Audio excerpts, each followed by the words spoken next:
जिसे जानने के बाद आपको आश्चर्य हो सकता है।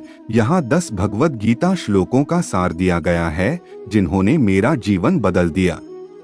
प्रेम आदि से जुड़ी हर समस्या का समाधान अध्यात्म है। लेखक के अनुसार यह संसार दिखता तो है लेकिन है नहीं। तुम्हें पता नहीं कि तुम लाखों वर्षों से सो रहे हो। संपूर्ण विश्व में अराजकता का मुख्य कारण अज्ञान है। लेखक अज्ञानता के अंधेरे को दूर करने और ज्ञान का प्रकाश फैलाने के लिए नियमित रूप से अपने लेख साझा कर रहे हैं। वह एक प्रसिद्ध ईश्वर प्राप्त आत्मा और अध्यात्मवादी हैं। अध्यात्म ही सभी समस्याओं का समाधान है। यह विडंबना है। हम दूसरों के बारे में जानना चाहते हैं। हम मंगल ग्रह, अन्य ग्रहों और तारों के बारे में तो जानना चाहते हैं लेकिन अपने बारे में नहीं जानते। हम स्वयं को केवल एक शरीर मानते हैं जो सत्य नहीं है। प्रतिदिन आध्यात्मिक लेख पढ़े, आपको ईश्वर का आशीर्वाद मिलेगा क्योंकि ईश्वर का नाम अग्नि के समान है। अगर आप अनजाने में या गलती से भी आग को छू लेंगे तो आपकी उंगली जल जाएगी। इसी प्रकार यदि आप सर्वशक्तिमान को जाने बिना या गलती से भी इन्हें पढ़ लेंगे तो आपको ईश्वर का आशीर्वाद मिलेगा। इसे अपने दोस्तों को साझा करें।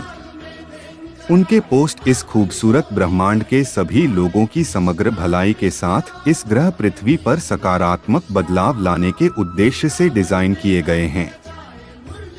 उनके अधिकांश पोस्ट प्यारे भगवान श्री कृष्ण के आशीर्वाद और कृपा से सुंदर विचारों का संग्रह हैं, जो धर्म, राष्ट्र, लिंग, स्थिति, नस्ल, जाति, भाषा आदि के किसी भी अंतर के बावजूद दुनिया के सभी लोगों के लिए साझा किए जाते हैं। लेखक की कुछ रचनाओं में आपको कुछ हिंदी या संस्कृत शब्द मिल सकते हैं। अगर आप इन शब्दों के बारे में जानना चाहते हैं तो इनके बारे में गूगल पर सर्च कर सकते हैं। किसी भी प्रकार की गलती या असुविधा के मामले में लेखक आपसे हार्दिक क्षमा चाहता है। लेखक की ओर से अनंत प्रेम, धन्यवाद और प्रणाम स्वीकार करें।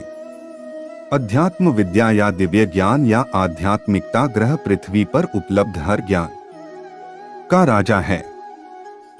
यह सबसे गुप्त एवं पवित्र ज्ञान है। प्रारंभ में यह ज्ञान हजारों वर्ष पूर्व भगवान श्री कृष्ण एवं वेदों द्वारा प्रदान किया गया था, लेकिन समय के साथ यह ज्ञान लुप्त हो गया। अब लेखक अपने लेखन और स्वयं भगवान कृष्ण से प्रेरित विचारों के रूप में इस सदियों पुराने पारंपरिक ज्ञान को बहुत आसान तरीके से पुनर्जीवित करने का हर संभव प्रयास कर रहा है, जिसे यहाँ साझा किया गया है। इस ज्ञान को प्राप्त करने के लिए मुख्य आवश्यकता है अभ्यास, अर्थात बार बार अभ्यास करना। यदि आप उनकी पुस्तकें बार बार पढ़ेंगे तो इससे आपका अभ्यास दृढ़ हो जाएगा। तब आप सर्वशक्तिमान परमेश्वर को जानने के बहुत करीब होंगे। इसे अजमाएं। 1 अध्याय 2 श्लोक 16। नास्तो विद्यते भावो नाभावो विद्यते सतः उभयोर अपि दृष्टो नत्स्तीवि अन्योस तत्वदर्शिभ्यः। अनुवाद: जो सत्य के दृष्टा हैं उन्होंने निष्कर्ष निकाला है कि अस्तित्वहीन में कोई धीरज नहीं है और अस्तित्व में कोई समाप्ति नहीं है। ऋषियों ने दोनों के स्वभाव का अध्ययन करके यह निष्कर्ष निकाला है। 2 अध्याय 2 श्लोक 47। कर्मण्य एवाधिकारस्ते मा फलेषु कदाचन मा कर्मफलाहेतुर्भूर्माते संगोस्तव अकर्मणि। अनुवाद: आपको अपना निर्धारित कर्तव्य करने का अधिकार है, लेकिन आप कर्म के फल के हकदार नहीं हैं। कभी भी अपने आप को अपनी गतिविधियों के परिणामों का कारण न समझें और अपने कर्तव्य को न करने में कभी भी आसक्त न हो। 3 अध्याय 3 श्लोक 35। श्रेयन् स्वधर्मो विगुणः परधर्मात् स्वनुष्ठितत् स्वधर्मे निधनः श्रेयः परधर्मो भयवहः। अनुवाद: किसी के निर्धारित कर्तव्यों का पालन करना, भले ही वे दोषपूर्ण क्यों न हो, दूसरे के कर्तव्यों की तुलना में कहीं बेहतर है। अपना कर्तव्य निभाते हुए नष्ट हो जाना दूसरे के कर्तव्य निभाने से बेहतर है, क्योंकि दूसरे के रास्ते पर चलना खतरनाक है। 4 अध्याय 8 श्लोक 7 तस्मात् सर्वेषु कालेषु मम अनुस्मार युद्ध च मय्य अर्पितमानो बुद्धिर मम एवैस्यास असंशयः। अनुवाद, इसलिए हे अर्जुन, तुम्हें हमेशा मेरे बारे में कृष्ण के रूप में सोचना चाहिए और साथ ही युद्ध के अपने निर्धारित कर्तव्य का पालन करना चाहिए। अपने क्रियाकलापों को मुझे समर्पित करके और अपने मन तथा बुद्धि को मुझ में स्थिर करके तुम बिना किसी संदेह के मुझे प्राप्त करोगे। 5 अध्याय 18 श्लोक 45 स्वे स्वे कर्मण्य अभिरतः संसिद्धिम लभते नरः स्वकर्मनिरत सिद्धि यथा विन्दति तच्चृणु। अनुवाद, अपने कर्म के गुणों का पालन करके प्रत्येक मनुष्य परिपूर्ण बन सकता है। अब कृपया मुझसे सुने कि यह कैसे किया जा सकता है।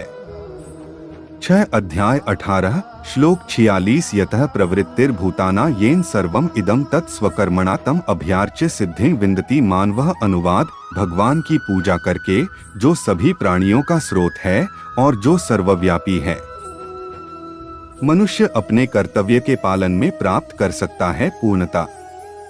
7 अध्याय 18 श्लोक 47 श्रेयन् स्वधर्मो विगुणः परधर्मात् स्वनुष्ठितत् स्वभावनियतं कर्म कुर्वन् नाप्नोति किल्बिषम्। अनुवाद, किसी दूसरे का व्यवसाय स्वीकार करने और उसे पूर्णता से करने की अपेक्षा अपने ही व्यवसाय में संलग्न रहना, भले ही कोई उसे अपूर्णता से कर रहा हो, बेहतर है।